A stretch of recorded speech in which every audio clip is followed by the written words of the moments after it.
계속해서 이 저주와 복 시리즈를 공부하고 있는데요.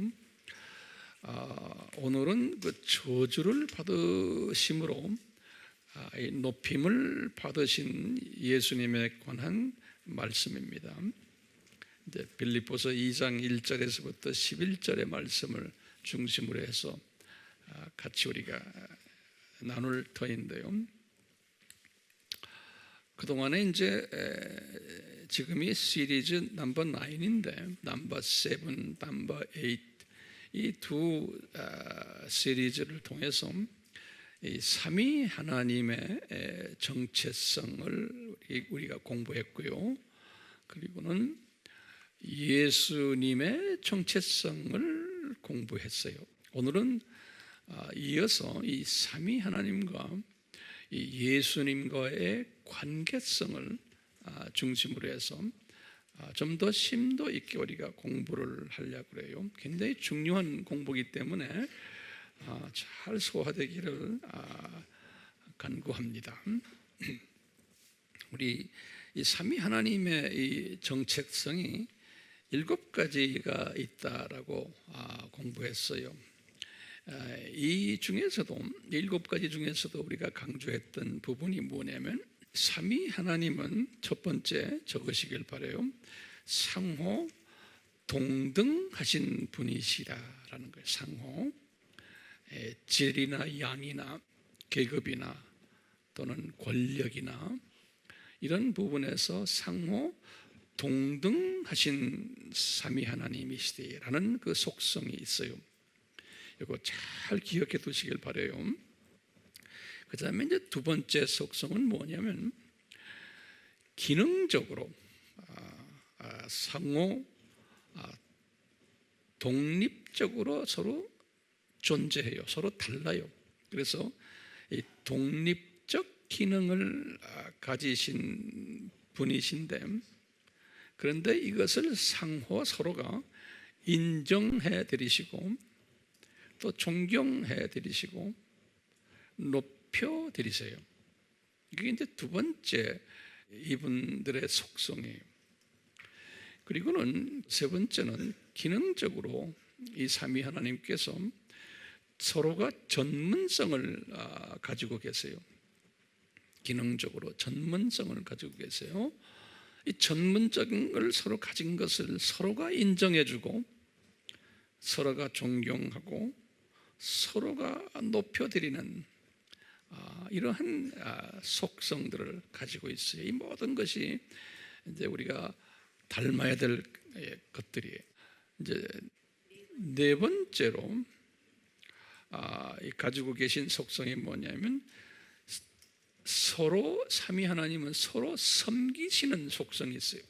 서로 디아코니아라고 제가 예전에 말씀 서로 섬기시는 serve each other 이런 속성을 가지고 있어요.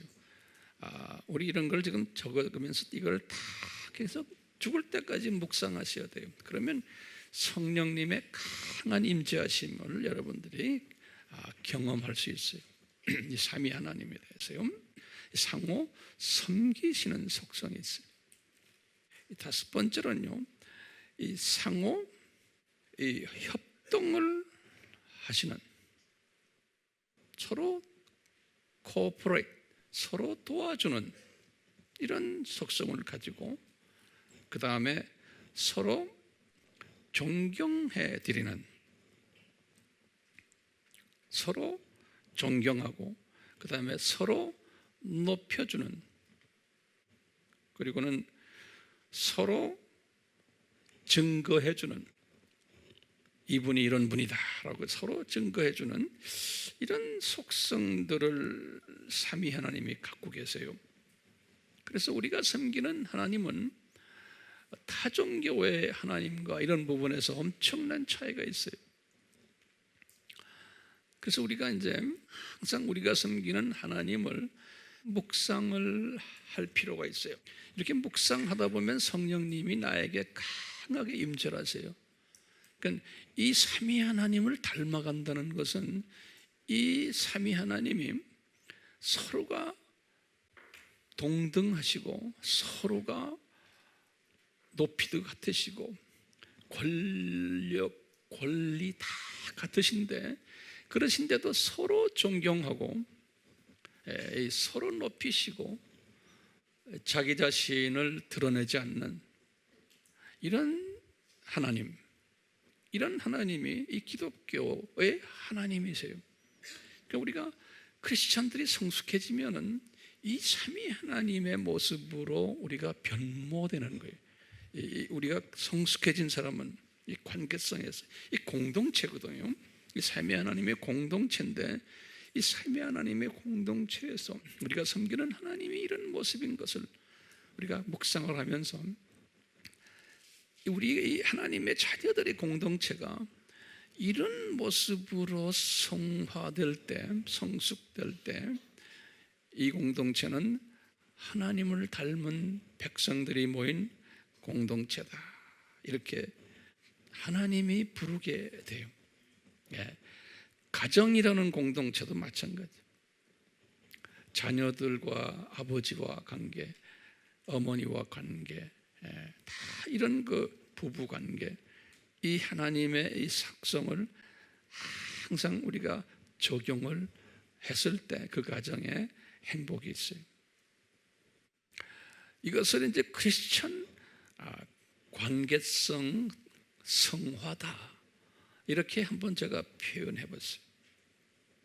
그러니까 서로가 동등하지만 독립적 기능, 전문적 기능 이런 것을 인정해주고 나와 기능적으로 다른 것을 인정을 해주고는 서로 높여주고 섬겨주고 서로 위해주는 이런 아름다운 관계, 이게 우리가 섬기는 우리 삼위 하나님의 모습이에요.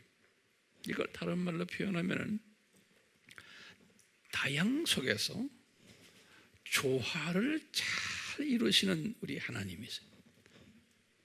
이제 이것이 그대로 우리에게 적용이 돼. 우리도 다양 속에서 조화, 하모니를 잘 이루는 사람이 그게 대단한 사람이 하나님이 사랑하시는 사람이고 이런 사람을 높이세요. 이 다양 속에서 협동을 잘하는 하나님, 이 다양 속에서 서로를 인정해주고 존경해주고 서로 섬기는 이런 모습, 그것을 삼위 하나님의 교제다, 펠로우십, 코이노니아다 이렇게 또 표현들을 해요. 그렇기 때문에요, 우리가 이제 삼위 하나님을 딱 묵상을 할 때 이 모든 삼위 하나님의 이 다양 속에서의 조화, 이것을 항상 묵상할 필요가 있어요. 이런 멋있는 우리 하나님이세요. 그렇죠? 멋있는 하나님이세요.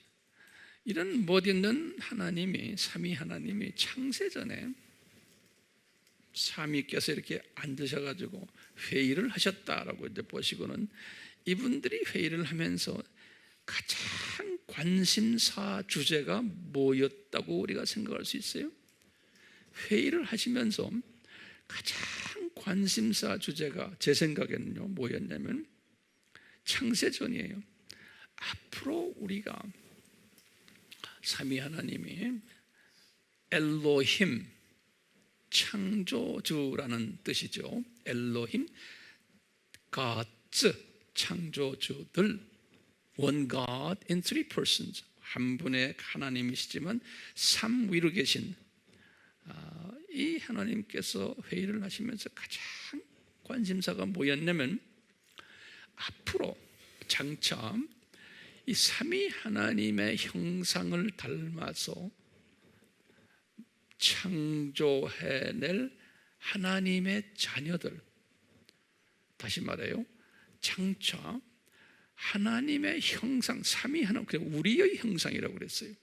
창세기 1장 26절에 삼위 하나님의 형상으로 창조될 하나님의 자녀들, 우리 쉽게 말하면 그냥 아담으로 보시면 돼요. 아담과 그 후손들이 이 하나님의 자녀들에게 창조의 목적을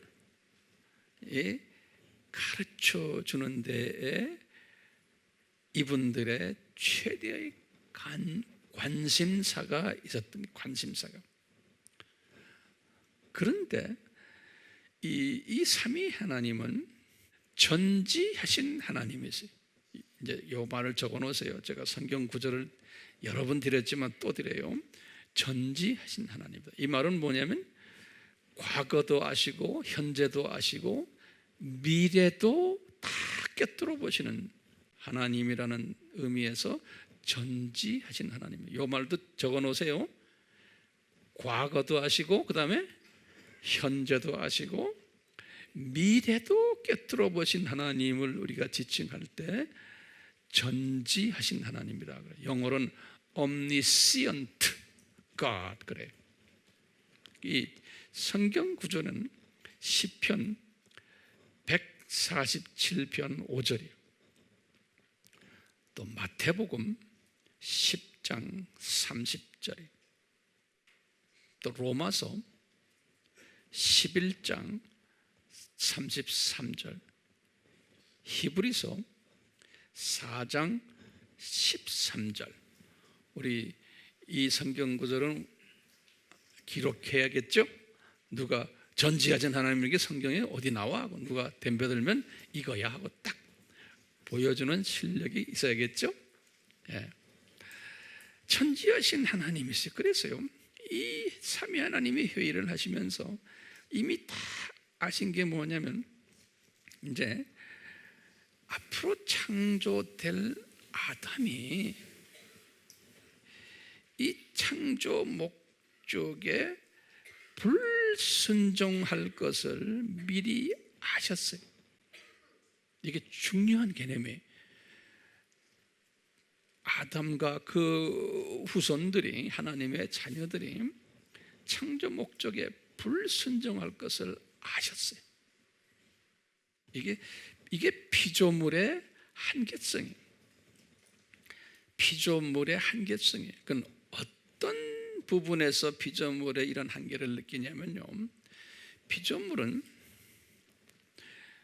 이제 앞으로 하나님이 삼위 하나님이 이 피조물에게 주실 것이 뭐냐면 육적인 복을 줘요.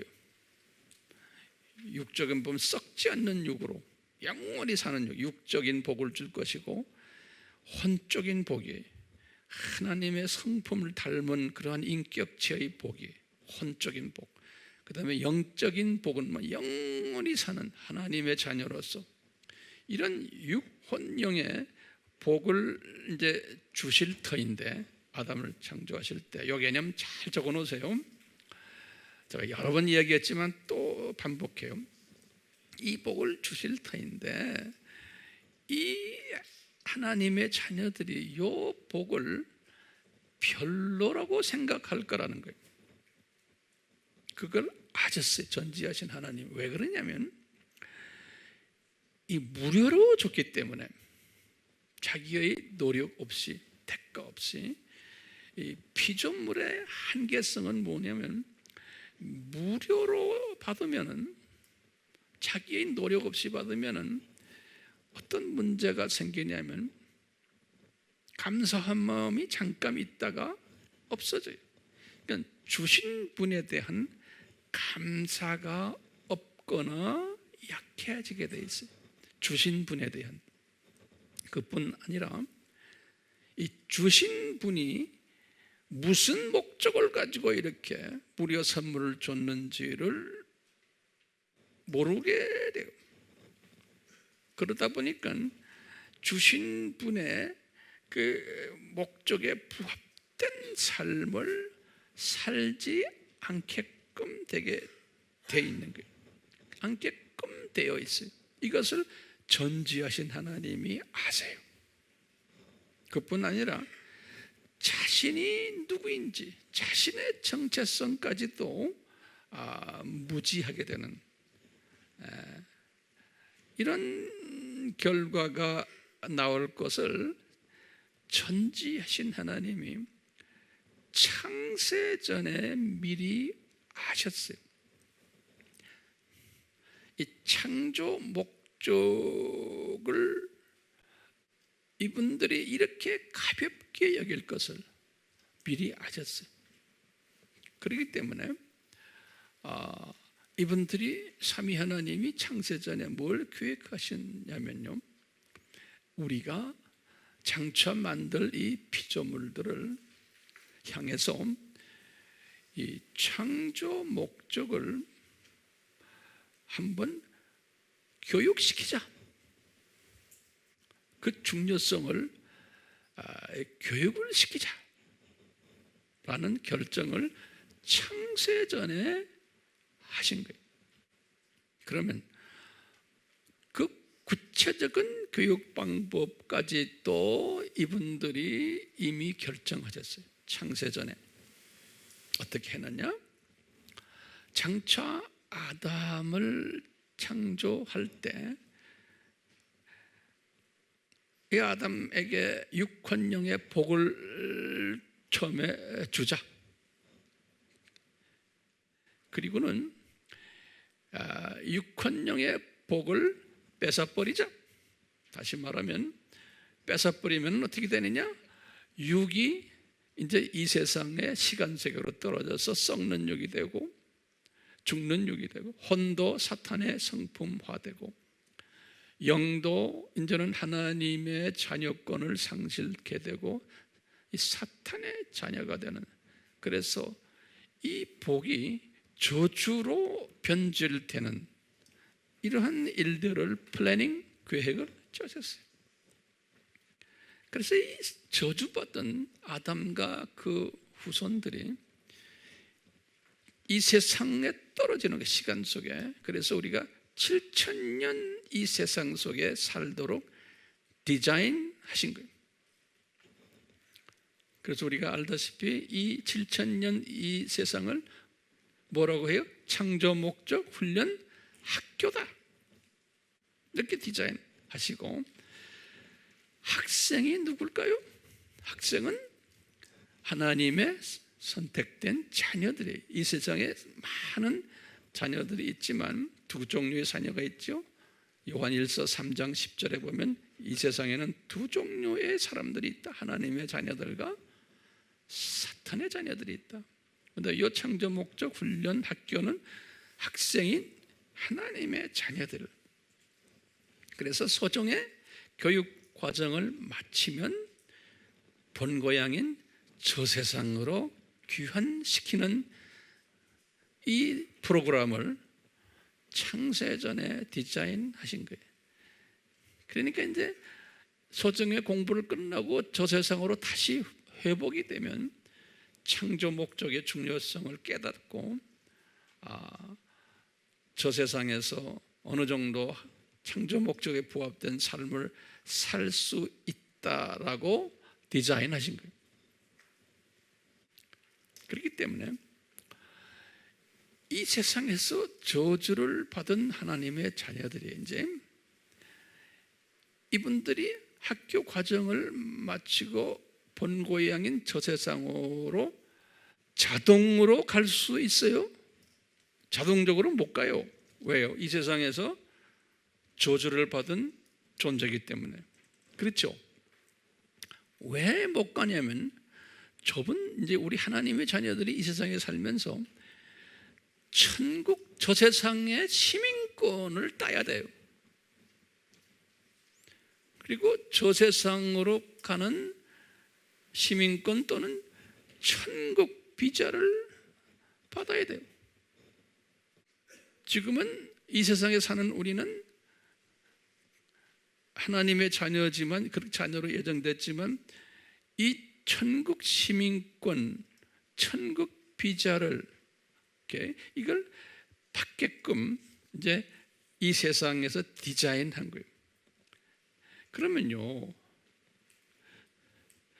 천국 시민권이 회복되려면 이 저주가 말살되어야 돼요. 하나님의 자녀들의 이 저주가, 육헌령의 저주가 말살돼야 되거든요. 그래서 창세전에 이미 하나님의 자녀들에게 저주 말살 계획까지 디자인하신 거예요. 창세전에. 우리 알죠? 창세전에 뭘 준비했어요? 십자가, 예수님의 십자가 사건. 이것을 우리가 그리스도의 뭐라고 그랬어요? 신비다 그랬어요. 그래서 성경 구절 쭉 나왔고, 제가 저주와 복의 시리즈 넘버 2, 두 번째 시리즈에서 자세하게 설명했어요. 잊어버리지 마시고 다시 복습해 보세요. 이 창세전에 다 준비해놨어요. 그러면 이 저주 말살 계획이 도대체 무엇인가요? 이 저주 말살 계획이 시리즈 넘버 2에 이렇게 제가 설명했어요. 장차 성자 하나님이 성육신하여 100% 인간이 돼서 이 시간세계인 이 세상에 내려올 것, 내려오셔서 저주를 대신 짊어지실 것, 그래서 하나님의 백성들에게 천국 시민권을 회복시켜주는 이 디자인, 이것이 창세전에 삼위 하나님 회의에서 다 결정되신 거예요. 그래서 삼위 중에서, 지금부터 잘 들으세요, 이 삼위 하나님 중에서 실제로 사람으로 시간 속에 내려오시는 하나님이 누구세요? 예수 하나님이신 거예요. 예수 하나님, 이 삼위 하나님 중에서. 그러니까요, 이 삼위 하나님이, 하나님 중에서 이 예수 하나님은 이 창조 목적 훈련을 위해서 실제로 행동화하신 분이세요. 그리고 실제로 상당한 대가를 치르신 하나님이세요. 그러니까 이분이야말로 대단히 겸손하셨던 하나님이셨어요. 예수님이 성부 하나님과 성자 하나님과 비교했을 때 이 두 하나님은 인간으로 내려오질 않으셨어요. 그렇죠? 그런데 이 성자 하나님은 엄청난 희생을 하신 분이세요. 이분의 겸손의 특성을 잠깐 보면요, 삼위 하나님 중에서 이 삼위는 서로가 동등하고 동격이시고 동위시고 이런 하나님이신데, 이 위원회에서 결정을 하실 때 성부 하나님과 성령 하나님이 성자님이시오, 한번 내려가십시오. 그럴 때 이분이 복종을 했다 그랬어요. 바울의 오늘 우리가 주신 그 빌립보서 복종을 하셨다 그랬어요. 그러니까 하나님께 복종했다는 말은, 여기에서 하나님은 엘로힘 또는 엘로힘은 유대말이고 그리스말은 뭐예요? 테오스. 그럼 하나님 하면 항상 삼위 하나님을 생각하세요. 근데 지금 하나님께 예수님이 복종했다 그러면은 누구한테 복종했다는 거예요? 성부 하나님과 성령 하나님의 제안에 복종을 하셨던, 순종하셨던. 그래서 이 섬김에, 이분이 그러니까 두 위를, 성부와 성령 하나님에게 그분들의 명령에 복종하며 그분들을 섬겼던 본을 보여주셨던 분이에요. 같은 위치에 계시면서 같은 높이를 가지고 같은 파워를 가지신 분이신데 이렇게 하셨다는 거예요. 우리가 섬기는 예수님의 모습이에요. 그렇기 때문에 예수님은 이렇게 순종했던 그 원동력이 어디에서 나올까? 근데 제가 한번 꼼꼼히 묵상해 봤어요. 그러면 예수님이 순종했던 그 원동력이, 내면적 동기가 어디에서 나왔냐면 우리 삼위 하나님이 하나님이 사랑하는 자녀들에게 창조 목적을 교육을 시켜야 되는 그 절대성에 순종한 거예요. 삼위가 벌써 그걸 서로가 토의했잖아요. 거기에 당위성에 순종한 거예요. 또는 그 필요성에 필요성.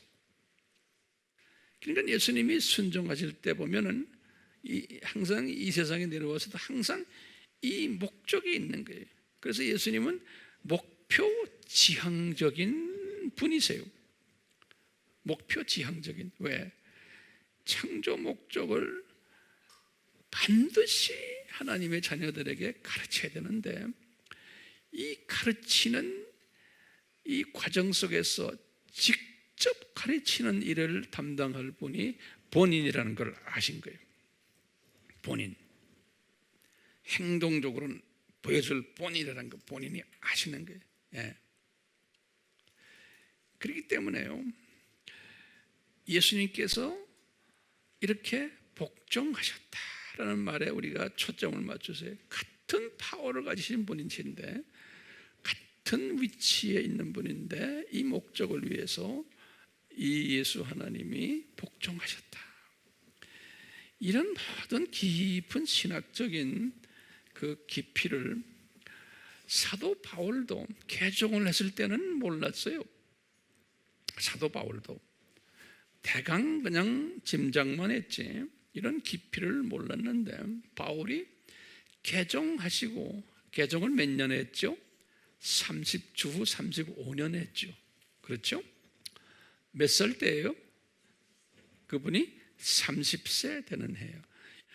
사도 바울이 크리스찬이 되고는 25년 후에 이것을 깨달았어요. 이 삼위 하나님의 이 역동적 관계성을 사도 바울이 언제냐? 주후 60년에 빌립보서를 쓰실 때, 빌립보서를 쓰실 때 아주 구체적으로 깨달았어요. 그 전에도 어느 정도는 깨달았지만 이 부분에 대해서는 구체적으로 깨달으신 것이 빌립보서, 그 유명한 빌립보서 2장 전체에서 이 깨달음을 빌립보 교인들에게, 자기가 가장 사랑했던 교회 교인들이 이분들에게 성령님이 서신으로 글을 써라, 그래서 바울이 글을 쓰신 거예요. 그러니까 빌립보서 2장 우리 잘 알지만 그 2장에서 이제 빌립보 교인들에게 무슨 이야기를 하냐면, 빌립보 교인들이 서로가 열심히들 예수님을 섬기지만 빌립보 교인들이 이런 부분이 있었어요. 이분들이 좀 교회에서 좀 직분을 가진 분들, 또 좀 똑똑한 분들이 누구에게 성경을 가르치는 일이 있었고, 또 카운슬링 하는 일도 있었고, 또 누구를 격려하고 위로해주는 그러한 모든 일들을 해왔는데, 그걸 이렇게 바울이 딱 보니까 이 안에 뭐가 있냐면 그 사람들이 그 동기가 불순한 거예요. 어떤 측면에서 그러냐면, 내가 성경을 가르치고 내가 카운슬링 해주고 내가 이 사람 격려해주고 하는 이런 모든 일들을 딱 보니까 그 내면적으로 문제가 있는 게 뭐냐면 다 자기 만족을 위해서 하는 거예요. 그리고 자기 욕심이 있는 거예요. 그래서 한국말로는 허영이란 말은 뭐냐면, 그건 빈 베니티란 말이, 그게 뭐냐면 빈 영광이에요. 그러니까 자기 영광을 위해 지가 인정받으려고 그런 마음으로 선한 일들을 하는 걸 이렇게 본 거예요. 그러니까 자기 자랑하고, 어떤 때는 그러다 보니까 항상 그거 하면서 좋은 일들을 많이 하는데 그 속에 다툼이 있는 거예요. 이 다툼은 왜 그러냐? 자기 이해관계와 자기가 인정받는 데에 누가 건드리면 다툼이 있는 거예요, 서로. 예. 바울이 이런 모습을 빌립보 교회 안에서 본 거예요. 그러니까요, 이것은 자기 영광을 위해서, 나의 만족을 위해서 하는 거지. 너희들 지금 이렇게 선언이라고 가르치고, 우리도 마찬가지예요. 우리 아미에서도 누구 성경 가르치고 뭐하고 하는, 다 내가 인정받고 내 만족을 위해서 할 경우가 우리 많잖아요. 예. 나도 그럴 때가 가끔 있어요. 예. 뭐 여러분들은 말할 것도 없을 거예요. 지금 아박 가르치고 뭐 또 해외에 나가 선교지에 가지만 우리가 이제 그런 과정들이 있어요. 다 내가 인정받기 위해서. 근데 그런 마음을 가졌나 안 가졌나는 어떻게 알아요? 다툼이 있으면 그 안에는 그게 있다는 거예요. 그러니까 실은 자기를 살리기 위해서, 자기 만족을 위해서 이런 행위를 한다는 거예요. 그런데요, 우리가 넘버1 크리스찬이나 넘버2 크리스찬들은 대부분 이런 식으로 해요. 그런데 넘버3 크리스찬, 제가 넘버3라면 우리끼리는 알지요. 넘버3 크리스찬들은 이제 이 과정에서 한 단계 업그레이드 되는 게 뭐냐? 내가 시간적으로도 손해보고 또 금전적으로도 손해보고, 이 일을 위해서 내가 밥도 사주고 비행기 값 내서 가기도 하고, 우리가 중국에 갈 때도 내 돈 들여서 가잖아요. 그러면서도 이걸 자랑하지 않고, 이랬다고 괜히 불고 다니지도 않고 숨어서 다 하는 거예요. 왜냐? 이렇게 함으로써 상대방이 살아나도록 하는 일, 눈뜨게 해주는 일, 여기에 소원이 있는 거예요.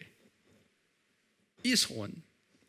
그러면서 뭐냐면 빌립보서 2장에서 예수 그리스도의 모습, 예수님이 이 고통을 당하셨는데 인간이 되셔가지고 그 뒤에 깔려있는 목적이 뭐냐?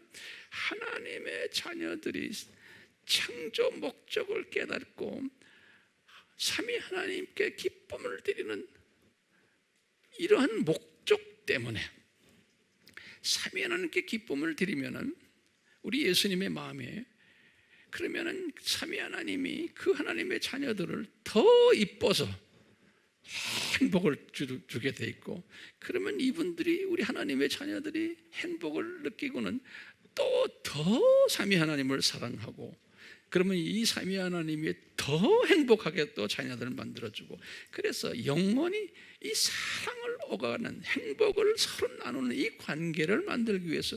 근데 예수님이 저주를 받기 위해서 이 세상에 오신 것은 하나님의 자녀들이 이런 사람들이 되도록 이분이 이 세상에 오셔서 저주를 받으신 거거든요. 그러니까 이 예수님이 자기 이익을 위해서 하신 게 아니고 누구 이익을 위해서 했다는 거예요? 하나님의 자녀들의 이익을 위해서, 또 삼위 하나님의 이익을 위해서 이렇게 희생을 하셨다는 것을 바울이 깨달은 거예요. 그러면서 바울이 빌립보 교인들에게, 얘들아, 너희들 지금 열심히 하지만, 너희들이 지금 이런 것 저런 것 많이 열심히 하지만 속에 깔려 있는 것은 네 욕심, 네 이익을 위해서, 네 인정받기 위해서 하지 않느냐? 그러면서 너희들 그러지 말고 예수님의 마음을 품어라, 이렇게 이제 시작이 되는 거예요. 근데 이런 사람 많아요, 안 많아요? 이런 사람 많지 않아요. 그런데 이런 사람들은 예수님의 마음을 품어라 그러시면서, 예수님은 본래 하나님이신데 그러는 거예요.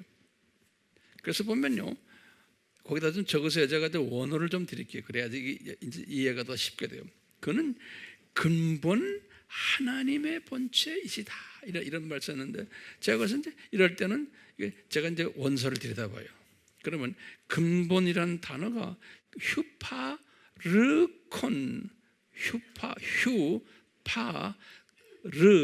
휴파르콘 이렇게 돼 있어요. 그것을 또 사전을 내가 쫙 해서 여기저기 보면요, 근본은 이런 뜻이 근본.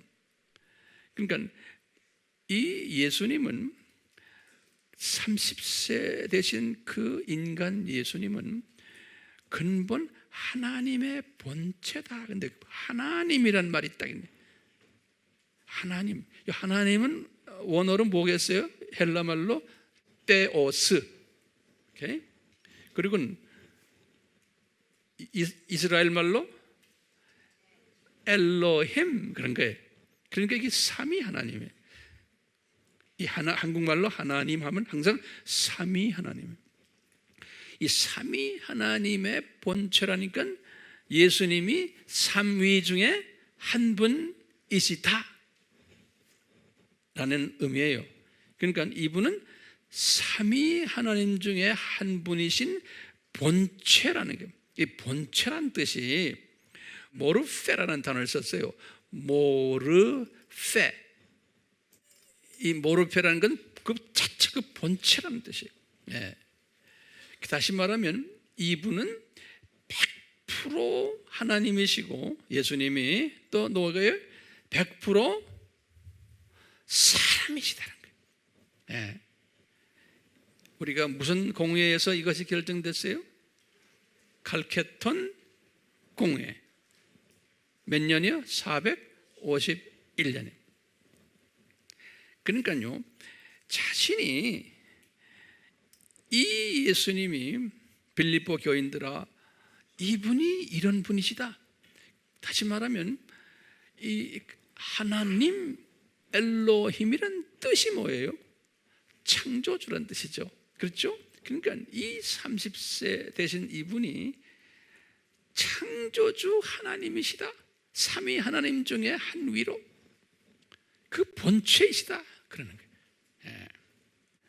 그런데 이제 6절에는 이게 성경마다 해석을 번역을 참 묘하게 해놨어요. 근데 이 사탄이 여기를 공격한 것 같아요. 우리 한국 성경에는 그런데 동등됨을 취할 것으로 여기지 아니하시고 이런 말을 써놨어요. 예. 그게 이제 또 킹제임스를 봐도요, 동등하게 되는 것을 탈취 생각하지 않으시고 아주 애매한 말을 써놨어요. 근데 이걸 내가 정돈을 해드릴게요. 요 지금 보시면 여기에요, 동등됨을 탈취당했다고 생각하지 아니하셨다. 여기 정해석이에요. 이게 탈취란 단어가 거기 딱 나오거든요. 그래서 보면 하르파 그 모스라는 요 단어가 딱 있어요. 요 단어는 어느 단어와 이렇게 연계되어 있냐면요, 우리가 휴고라는 단어를 쓰죠. 휴고라는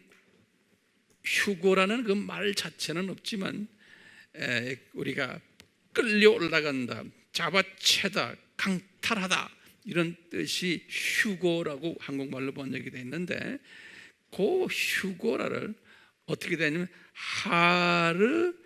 하르파조 그랬어요. 그래서 이 단어는 유명한 단어예요. 하르파조 하면 휴고라는 단어예요. 그러니까 우리가 끌려서 갈치당해서 올라간다는 게, 이제 예수님이 이제 오실 때 휴고당한다는 말이에요. 이 단어와 같은 어원인 단어예요. 그러니까 잡혀가지고 그냥 칼치당해가지고 약탈당해가지고 없어진다 이런 말인데, 다시 말하면 여기 뭐냐면, 이 말은 뭐냐면 예수님이 이 창조주 하나님이신데 100% 하나님이신데 100% 사람이 되셨어요. 이 말은 지금 바울이 지금 받은 메시지, 이 예수님이 100% 하나님이 되심을 100% 하나님이 이 하나님의 신성을 탈취당했다고 생각하지 아니하셨다 그런 말이에요. 다시 말하면 이분이 나 억울해, 예수님이 나 억울해, 나 성부 하나님과 성령 하나님과 이퀄이었는데 내가 이 일 때문에 아예 그거 뺏겨버렸다, 이퀄된 걸. 그래서 내가 이렇게 사람이 됐다, 이렇게 억울하게 생각하지 않으셨다는 거예요. 제 말 따라오세요? 예수님이 지금 힘없는 인간이 되신 이분이요, 힘없는 인간이 되셨어요. 어떻게 해요? 인간이 되셔도요, 참 낮은 계급의 목수의 가정에서, 육신의 아버지도 목수였고 또 누구예요? 자기도 목수였고, 그러면서 30년 동안 숨어서 그냥 삶을, 창조주가 조그마한 마을에서 그렇게 사셨거든요. 사람들이 볼 때, 또는 예수님 자신도 내가 이 신권을 내가 탈취당했구나 라고 생각하지 않으셨다는 거예요. 이런 상황 속에서 바울이 지금 그렇게 표현한 거예요. 빌립보 교인들에게 이분이 이렇게 생각하지 않았다는 거예요. 그러면서 7절에 그랬어요. 오히려 자기를 그래, 자기를 비우셨다. 우리 이런 말 듣죠? 근데 비우셨다는 헬라 말이 뭐였어요? 케노오. 우리 알죠? 알아도 또 적어서 제가 항상 이 말을, 근데 그 케노오 앞에 써 있는 원어가 하나 있어요. 그 원어가 헤아우트라는 영어예요.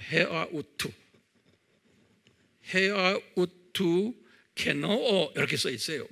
그래서 헤아우트란 말은 뭐냐면요, 이게 재귀 대명사예요. 다시 말하면 he himself라는, 한국말로는 뭐라고 그래요? 그 자신이, 그러니까 그 자신이 스스로 신성을 비우셨다는 거예요. 누가 비워라 그래서 비운 것이 아니고, 그래서 이 스스로 자신의 신성을 비우셔가지고 종의 형체를 가졌다. 똑같이 이 둘로스라는 종의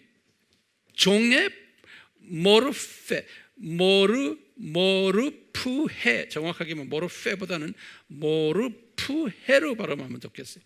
모르푸헤, 이게 본형체라는 뜻인데요, 이게 본체라는 뜻이에요. 이분이 인간이 되셔가지고 스스로 신성을 다 버리시고는 100% 인간이 되셨는데, 인간 수준이 아니고 인간에서도 더 낮은 종의, 그 당시에 사회에서는 종은 제일 낮은 계급 아니에요. 종의 본체가 돼가지고 완전히 사람이 됐는데, 종의 본체가 돼가지고 33년 사셨다는 거예요. 그러니까 일반 사람보다 더 하층 계급인 종의 본체가 돼서 모르푸헤가 되셔서 자기를 낮추시고, 거기다 이제 나중에는 죽기까지 복종하셨다는 거예요. 이 복종은 누구한테 복종했어요? 성부 하나님과 성령 하나님께. 그러니까 죽기까지. 이 죽는다는 게 뭐예요? 저주를 받으시기까지. 우리 신명기 21장 23절 우리 배웠죠? 십자가에서 죽는 것은 저주를 받음이라 그랬어요. 이런 그 말씀을 바울이 깨달은 거예요. 예수님의 그 정체성을. 그랬으면서 이제 말씀하시는 거예요. 교인들아, 우리 예수님의 마음을 너희들이 가져라. 그러니까 이분은 하나님의 자녀들을 살려주기 위해서 이렇게 스스로를 비우셨단다. 똑같이 우리도 중국 선교나 NK 선교나 또 아바에서 가르치는 일을 뭐 할 때 예수님의 마음을 가지는 것은, 저 황 목사도 마찬가지예요. 여러분들에게 내가 더 유명해지기 위해서, 내가 인정받기 위해서, 내 만족을 위해서 이런 마음을 가지면은 이것은 넘버 원, 넘버 투 크리스찬들의 마음이에요. 이런 마음 가진 사람이 훨씬 더 많아요. 그런데 이런 사람들은 나중에 우리가 보겠지만 저 나라에 올라가면 상급이 없어요. 높은 계급에 올라앉지를 못해요.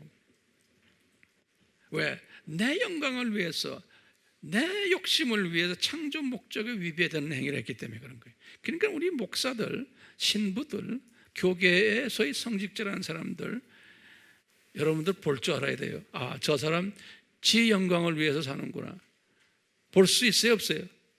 그걸 보는 시각을 가져야 돼요. 그리고 여러분들도 저를 딱 보면서 우리 담임 목사님, 황 목사님이 자기 영광을 위해서 하는가 아닌가를 점검을 하셔야 돼요. 저는 주님, 내가 내 영광을 위해서 하지 않도록 저를 붙잡아 주세요. 저를 붙잡아 주세요. 나는 이 기도를 계속하면서 여러분들을 섬겨야 돼요. 왜요? 이게 지혜 있는 자예요. 왜냐? 예수님의 마음을 가지려면, 왜냐하면 예수님이 이렇게 하셨기 때문에 바울이 깨달은 거예요. 하늘에 있는 모든 것들과 땅에 있는 모든 것들과 땅 밑에 있는 모든 것들이 예수님의 이름을 높이며 예수님을 그냥 경배했다고 그랬어요. 그렇기 때문에 예수님이 나중에 이제 그러고는 저 나라 올라가셨잖아요. 십자가 끝나시고 부활하시죠. 저 나라 올라가셨잖아요. 그때 피조물들이 예수님을 막 높이는 거예요. 그러니까 우리가 저 나라에 올라가서 높임을 받으려면 이 예수님의 스타일, 삶의 스타일을 고스란히 닮아야 되는 거예요. 그것을 우선 여기 서 있는 황 목사부터 닮아야 되는 거예요. 내가 이 원칙을 알기 때문에 이렇게 닮아가려고 노력하는 게 아니에요. 노력을 해서 되는 게 아니에요. 이거는 뭐가 있어야 돼요? 이게 은혜가 임해야 돼요. 이게 노력해서 안 돼요. 노력하면 더 거만해져요.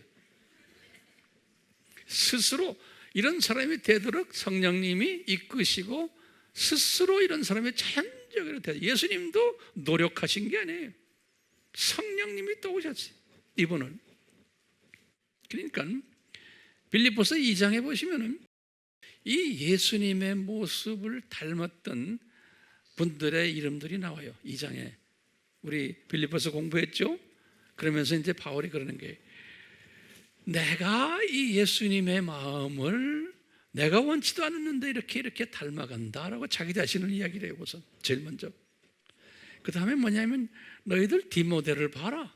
디모데도 다 자기 유익을 위해서 하지 않는다.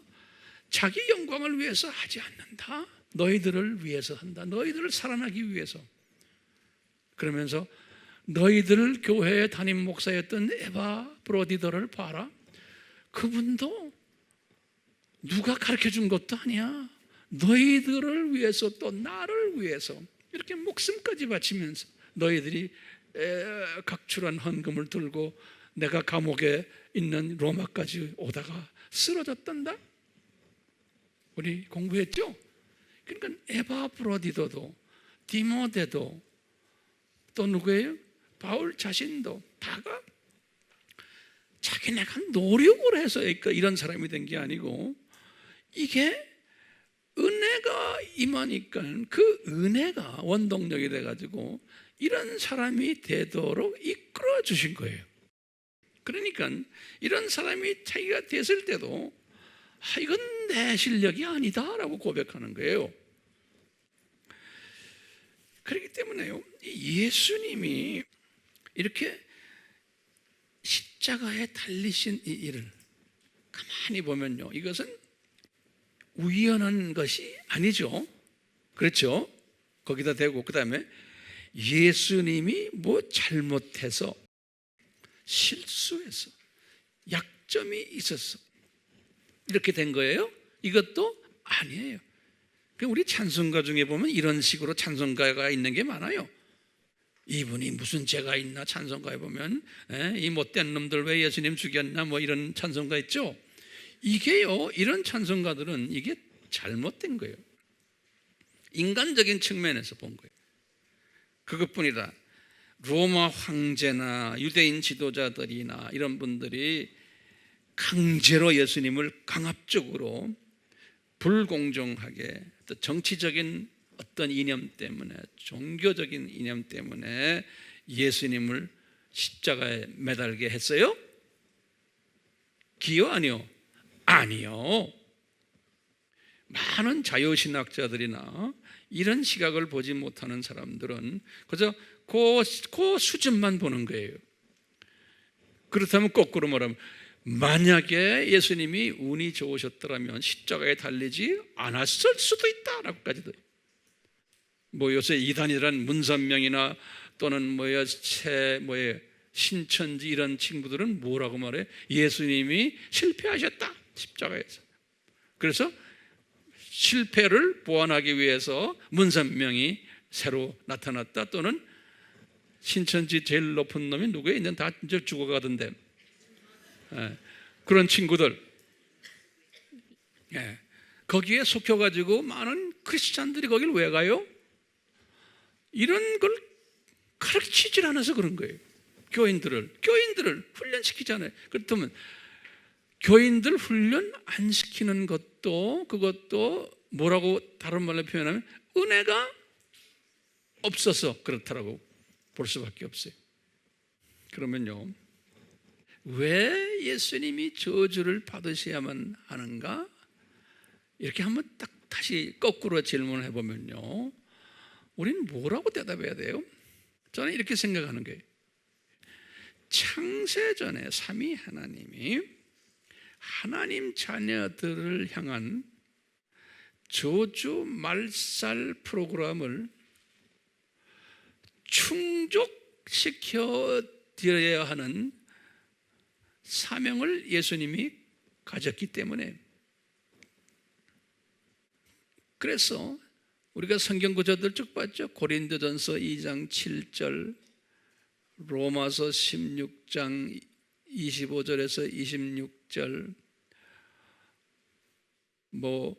디모데후서 1장 9절, 베드로전서 1장 19절 20절, 이게 다 뭐예요? 창세전에 예수님의 십자가의 이 계획을 디자인하셨다는 성경 구절들 아니에요? 우리가 다 공부했죠? 그래서 이것을 바울은 This is the mystery of Christ. 그래서 Mystery of Christ, 그리스도의 신비다 그랬어요. 그 창세전에 예수님이, 성자 하나님이 이 세상에 내려오셔서 이 훈련을 시킨 후에 시민권을 회복시켜주는 하나님의 자녀들에게 이런 디자인을 하신 거예요.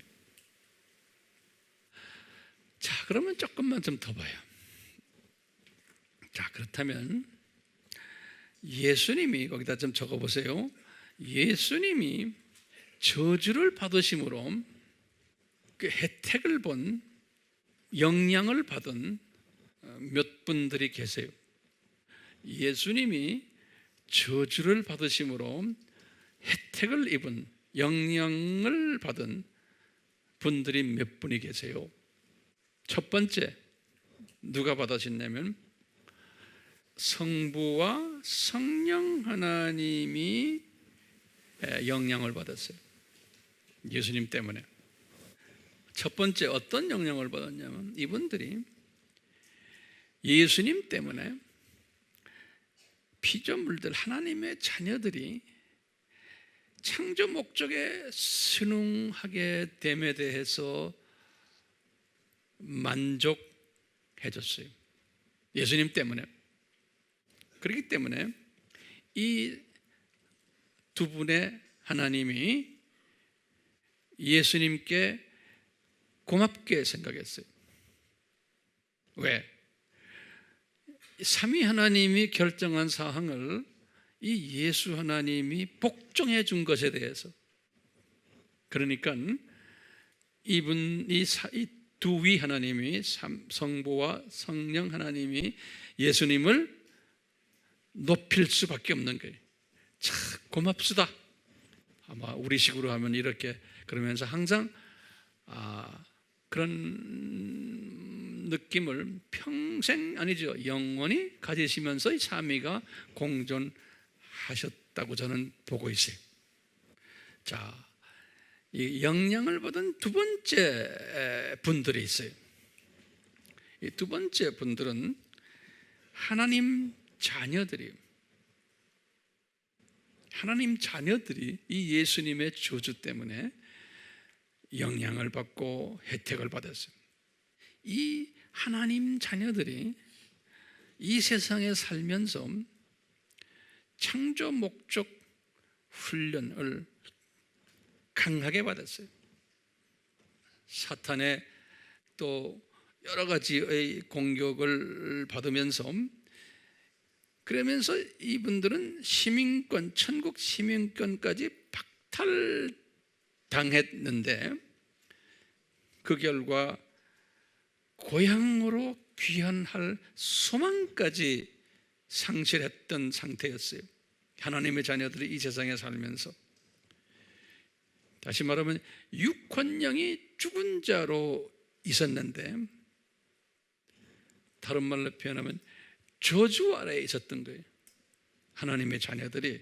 그런데 이 예수님의 저주를 인해서 이분들이 육혼령이 회복을 받는 혜택을 입게 되고 천국 시민권을 회복하고 고향으로 돌아가는 여권과 비자를 발권받음으로 복된 자로 복귀되는 그러한 혜택을 예수님의 저주를 통해서 받았어요.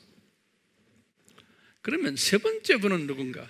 세 번째 혜택을 받은 분이 누군가? 누구겠어요? 에? 예수님 자신인 거예요. 예수님 자신이 혜택을 또 많이 받았어요. 수고한 대로. 우리 빌립보서 2장 9절에부터 쭉 그 이야기가 나와요. 이분이 이런 저주를 받았기 때문에 이 성부 하나님과 성령 하나님이 예수님을 지극히 높이셨다 그랬어요.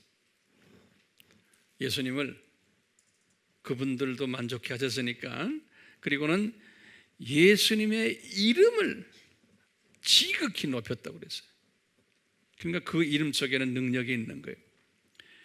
그래서 하늘에 있는 자들이나 땅에 있는 자들이나 땅 아래에 있는 자들, 피조물들 전부가 예수님의 이름에 무릎을 꿇게 만들었다는 거예요. 그러니까 이 모든 하나님의 자녀들과 이 피조물들이 성부 하나님의 이름이 아니에요. 성령 하나님의 이름이 아니에요. 누구의 이름에? 예수 하나님의 이름에 무릎을 꿇게 했다는 거예요. 엄청난 희생의 대가죠. 아멘? 네. 그리고는 무릎을 꿇은 다음에 어떻게 했냐면 그들의 입을 통해서 예수님 보고 뭐라고 그러냐면 You are my Lord. 다시 말하면 나의 주님이시다 라고 고백하게 만들었다는 거예요. 자, Lord라는 말, 주님이라고 신약에서는 나오죠. L-O-R-D. 우리 다 공부했지만요, 이 Lord의 근원이 뭡니까? 이 Lord, 주 근원이 그 전에 여러분들 셉투아진트가 언제예요? 70인역? 주전 약 한 200년을 보시면 돼요. 주전 200년 때 그거보다는 처음에 다시 우리가 이 로드가 처음 구약에서 시작할 때 예수님의 이름이 뭐였어요? 야훼. 그렇죠? 야훼. 창세기 2장 4절에 처음 나요. 야훼 엘로힘, 그런 거예요. 그래서 우리 예수님의 이름을 쭉 공부했잖아요. 우리 아바에서. 구약에서는 야훼 엘로힘, 야훼라는 뜻이 뭐였죠? 약속, 계약하시는 분, 그런 뜻이에요. 야훼, 계약하시는 covenantal God, covenant, 법적 계약을 하시는 하나님, 그런 뜻이 야훼. 그럼 뭘 계약해요? 인간으로 내려와서 피 흘리셔서 저주받으실 것을 약속하신 그러한 하나님이란 뜻이 야훼. 그 야훼라는 이름을 십계명 때는 함부로 부르지 못하게끔 그렇게 했죠. 여호와 이름을, 하나님의 이름을 함부로 부르면 안 된다. 그래서 유대인들이 그렇게 부르지를 못하다가, 그래서 이렇게 고개 숙이고 절한다고 그랬잖아요. 우리 다 공부했잖아요. 그러다가 이제 발음할 수 있는 하나님으로 구약에서 뭐라고 그 이름을 바꿨어요? 아도나이. 그건 이스라엘 말이에요. 아도나이. 그 말은 뭐냐면 영어로는 Almighty God, 전능자, 그런 뜻이에요. Almighty God. 그게 예수님이에요. 야훼 Almighty God, 야훼 아도나이. 그러다가 이제 주전 약 한 200년 때 구약 성경을 헬라 성경으로 만드는 일을 한 것이 70인역이죠. 그럴 때 구약에서 나오는 아도나이, 야훼를 헬라 말로 뭐라고 불렀어요? 꾸리오스라고. 꾸리오스. K-U-R-I-O-S. 꾸리오스. 그게 헬라 말이에요. 그 꾸리오스가 뭐냐면 주님이란 뜻이에요. 주님. 그것을 Lord 그런 거예요. L-O-R-D. 주 그런 거예요. 또는 Master. 이 노예 제도에서의 노예의 주인을 이야기하는 거예요. 그런데 항상 거기 보면 앞에 정관사 더가 붙고 로드의 캐피탈 레터 L이 L. 그러니까 뭐냐, 이 모든 피조물들이 예수님을 뭐라고 부른다는 거예요? 예? 야훼 할 때는 그 뜻은 뭐냐면 구원자라는 뜻이나 마찬가지예요. 구원을 시켜주기 위해서 피를 흘리신 자예요. 야훼라는 그 뜻이 구원자를, 피 흘리는 것을 계약하신 자, 그런 뜻이에요. 야훼. 그러니까 우리 피조물들이 이분을 통해서 하나님의 자녀들, 이분이 나 때문에 나를 창조 목적 훈련시키시려고 이렇게 피를 흘리셨구나. 그래서 우리의 주인이시구나. 나의 삶의 주인이시구나. 이 피조물들이 성부 하나님께도 안 하고 성령 하나님께도 안 하고 누구한테 한다는 거예요? 예수님께 이렇게 한다는 거예요. 그러니까 우리가 이제 저 세상 올라가면 예수님께 우리가 이렇게 하면서 예수님과 좋은 관계를 맺는 우리 피조물들이, 그러니까 예수님이 해피해지시는 거예요. 예수님이 해피하시면 성부 하나님도 해피하시고, 왜? 이분들 사이는 질투가 없으신 분이세요. 그렇죠. 서로 존경한. 그러니까 우리는 고작해야 예수 하나님과 상대하면서 이분을 해피하게 해주면 자동적으로 성부 하나님도 해피하시고 성령 하나님도 해피하신 거예요. 그래서 항상 우리는 예수님의 초점을 맞추는 거예요. 예수님의 초점을 맞춘다고 해서 성부 하나님을 무시하고 성령 하나님을 아니죠. 예수님의 초점을 맡으시면서 우리 마음속에는 깊이 성부 하나님과 성령 하나님을 동시에 같이 보면서 예수 하나님을 우리가 사랑하고 그러는 거예요. 그렇기 때문에 이 예수님의 이 저주 사건 때문에 이 성부 하나님과 성령 하나님이 예수님께 엄청난 혜택을 많이 주셨어요. 거기다 좀 적어보세요. 지금 주라고 부르는, 다시 말하면 구원주라는 소리예요. 구원주라는 그런 타이틀을 예수님께 드리시고, 그뿐입니까? 하늘과 땅의 통치자권을 주셨어요. 시편 67편 4절, 마태복음 28장 18절, 또는 하늘과 땅의 소유권을 예수님께 주셨어요.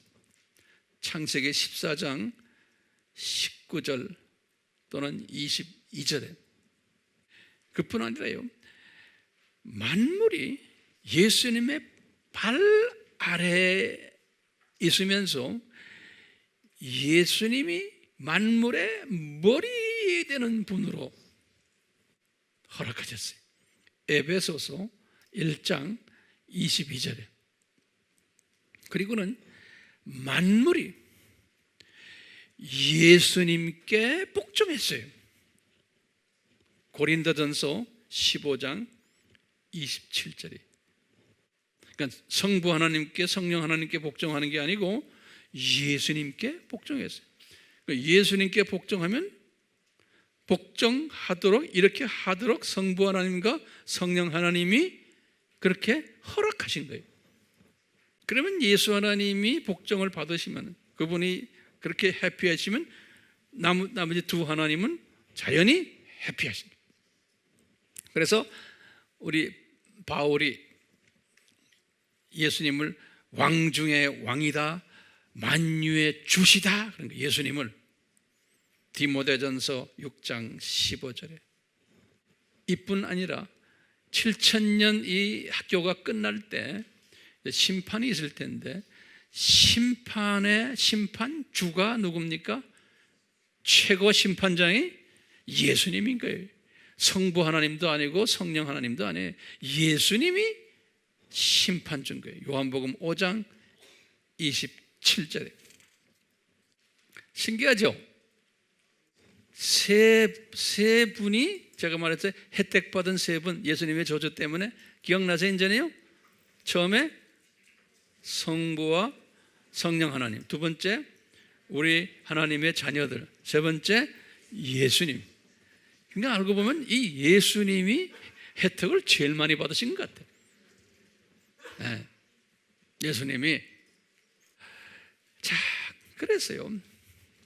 예수님이 이런 혜택 받았을 것을 미리 아셨어요? 몰랐어요? 미리 아셨어요. 그것도 좀 적어 놓으세요. 지금부터 이제 내가 이제 결론적인 말씀이지만 이 결론의 말씀을 드리려고 내가 여기까지 이렇게 왔어요. 자, 보세요. 예수님이 이 저주를 받으실 때 인간으로 오셔가지고 그 만유의 주가 되시는 이분이 인간으로 오셔가지고요, 이 저주를 받으실 때 그 과정을 보면요, 우리도 견디지 못하는 과정을 이분이 겪으셨잖아요. 수치를 당하시고 모욕을 당하시고 아픔을 당하시면서 이분이 이것을 극복할 수 있었던 원동력이 어디에서 나올까? 한번 우리가 질문을 던져볼 필요가 있어요. 이런 엄청난 하나님이, 창세전에 다 이걸 디자인하신 하나님이 실제로 이제 인간이 되셔가지고 이제 이걸 당하실 때 이분이 이것을 처음에는 그 잘 이기질 못해가지고 우리가 겟세마네 동산에서 기도하는 모습 우리가 봤잖아요. 이분이 그 갈등하는 모습이요. 그러면서도 이분이 이것을 견뎠던 것을 보면은 히브리서 12장 2절에 이렇게 히브리 기자가 표현했어요.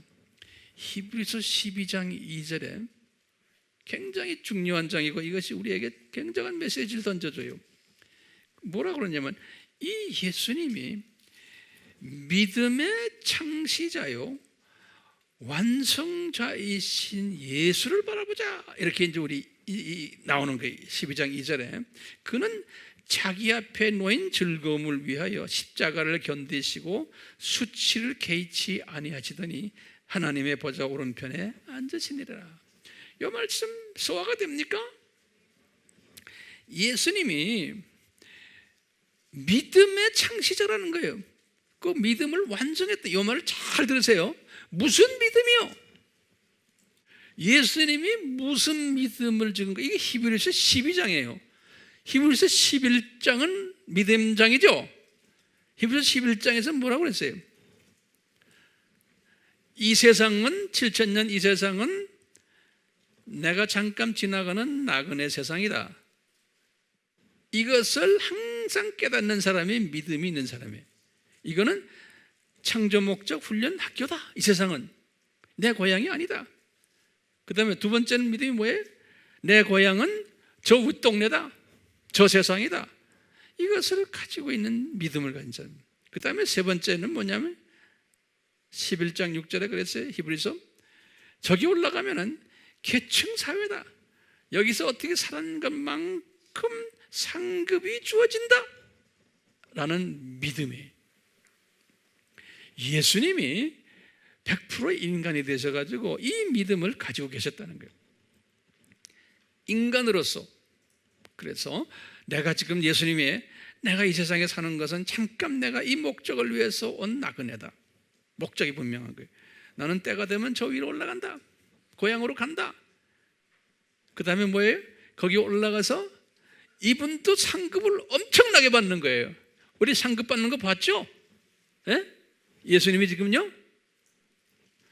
이 예수님이 저기 올라가면은 이제는 이런 엄청난 상급이 본인에게 기다리고 있다는 거죠. 그러니까 성부 하나님과 성령 하나님이 이분에게 다 드린 거, 이 고난을, 이 상급을, 이것을 이분이 쫙 본 거예요. 그러니까 자기 앞에 놓인 즐거움을 위하여 십자가를 견디시고 수치를 개의치 아니하셨다는 거예요. 그러니까 우리 예수님도요, 인간으로 오셨어요. 이 예수님의 이 저주를 극복할 수 있었던 원동력이 뭔지를 우리가 알았죠. 그러니까요, 예수님도 비전너리맨이에요. 비전너리. 이 비전을 가지고 계셨어요. 근데 비전, 막연한 비전이 아니라 이런 지금 비전을 탁 갖고 계세요. 저 세상 시각자 예수님이세요. 이 세상 나그네 시각자 예수님이세요. 저 세상 본향 시각자 예수님이세요. 저 세상에 올라가면은 상급과 이런 것들을 어떻게 이 세상에 살았나에 따라서 지급을 받는 그 시각을 가졌던 이 예수님이세요. 본인도 사람으로 오셔가지고 여기에 대한 이 비전을 가지셨지만 됐어요. 그래서 이분이 그 즐거움을 위해서 이분이 견디셨다는 거예요. 그러니까 예수님도 또 보는, 이 세상은 창조 목적 뭐예요? 학교다라는 이 시각에,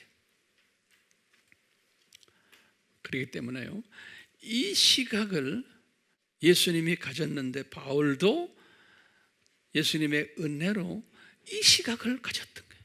바울도요. 디모데도 이 시각을 가졌던 거예요. 에바브로디도도 이 시각을 가졌던 거예요. 그러니까 예수님의 마음을 품자. 이 마음은 뭐냐면 이 예수님의 이 시각을 품자, 이런 것이에요. 이 시각을 품은 사람은 아까 우리 빌립보 교인들 봤죠? 자기 영광을 위해서 우리 아바 참석하거나 가르치거나 선교 다니거나 이거를 하지를 않는다는 거예요. 한 차원 뭐에 업그레이드 돼, 시각에 업그레이드 돼가지고 주님을 섬긴다는 거예요. 우리 교회는 보면 교인들 거의 대부분이 이 시각자로 주님이 만드셨어요. 은혜로. 그러니까 제가 목회자로서 세상에 이렇게 편하게 목회하는 교회가 없어요. 한 사람도 짤랑짤랑하고 뭐 이렇다 뭐 매일 뭐 불평하고 뭐 어떻고 교회 안에서 서로 싸움하는, 목회라는 게 교인들끼리 싸움질하는 건 말리는 게 목회요. 우리 교회는 좀 있기 나몰래 하겠지만 그렇게 심하게 하지를 않아요. 안 하죠? 네. 그러니까 우리 안에서는요, 서로 다툼이 있으면 안 돼요. 질투심이 있으면 안 돼요. 질투심이 있으면 내 상급이 떨어져요. 질투심이 있으면 내 상급이 떨어져요. 한 번 더 말해요. 질투심이 있으면 바보요. 실컷 주님이 해놓고 나중에 올라가 보면 I don't know who you are. 네가 누군지 나 모르겠다. 이런 말씀, 상급 주세요. 그러니까 뭐 없어.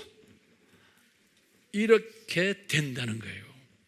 그러니까요, 예수 그리스도의 그 마음을 닮으면 우리가 우리의 그 삶의 초점이 뚜렷해지는 거예요.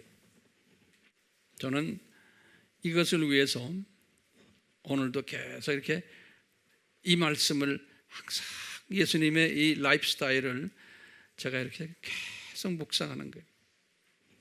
왜 묵상하겠어요? 나도 사람이기 때문에, 이 환경의 지배를 받기 때문에 이걸 내가 묵상하지 않으면 나도 하루아침에 또 딴 사람이 돼요. 그렇기 때문에 이게 끊임없이 해야 되는 거예요. 여러분들 그럴까요? 황 목사님은 뭐 괜찮을 거예요. 웃기지 마세요. 나도 이거 묵상하지 않으면요, 예수님의 이 모습을 묵상하지 않으면 하루아침에 나도 딴 사람이 돼요. 자꾸 딴 사람이 돼요. 그러니까요, 내 주변의 사람들 중에서 질투심이 있고 이런 예수님의 모습이 안 보일 때는 제가 그래요. 묵상 안 해서 그렇구나. 주님, 묵상하도록 인도해 주세요. 묵상 안 해서 그렇구나. 오늘 우리 예수 그리스도의 저주 받으심과 그 다음에 뭐예요? 이분이 높임을 받으심. 이 모델 되시는, 믿음의 모델 되시는 이 예수님, 우리가 이 예수님의 이 모델 속에 우리가 들어갔으면 얼마나 좋겠어요? 아멘. 얼마나 좋겠어요? 아니까 영원히 자랑거리가 되는 거예요. 영원히 자랑거리가 되는 거예요. 요 모델을 우리가 항상 끼고 있으면, 그리고 우리 주변에 그렇지 않을 때 있는 사람들도 있죠. 그럴 때마다 주님, 우리 공동체 안에는 모두가 다 이 모델 속에 들어가도록. 그래서 이제 우리가 이제 찬송을 부를 때도 제가 이런 찬송들을, 그래서 주님이, 성령님이 주세요. 아름다운 마음이 모인 공동체가 되도록, 우리의 만남이 복된 만남이 되도록, 은총받은 공동체가 되도록, 우리의 입술의 모든 말과 나의 마음의 묵상이 다 주에게 연락이 되도록, 그리고 언젠가는 우리가 우리 인생 여정이 끝나면 주님한테 가서 이제 칭찬받을 일만을 믿으며 고대하는 우리 모두가 됐으면 얼마나 좋겠어요? 그런 분들 될 것이에요. 예수님, 우리 모두가 이러한 복된 자들 되도록 은혜 베풀어 주시옵소서. 아멘. 지금 이 시간은 예수 그리스도의 무한하신 은혜와 하나님 아버지의 극진하신 사랑하심과 성령님의 끊임없이 가르쳐 주심이, 순종케 하심이 우리에게 함께 하시기를 축원하옵나이다. 아멘.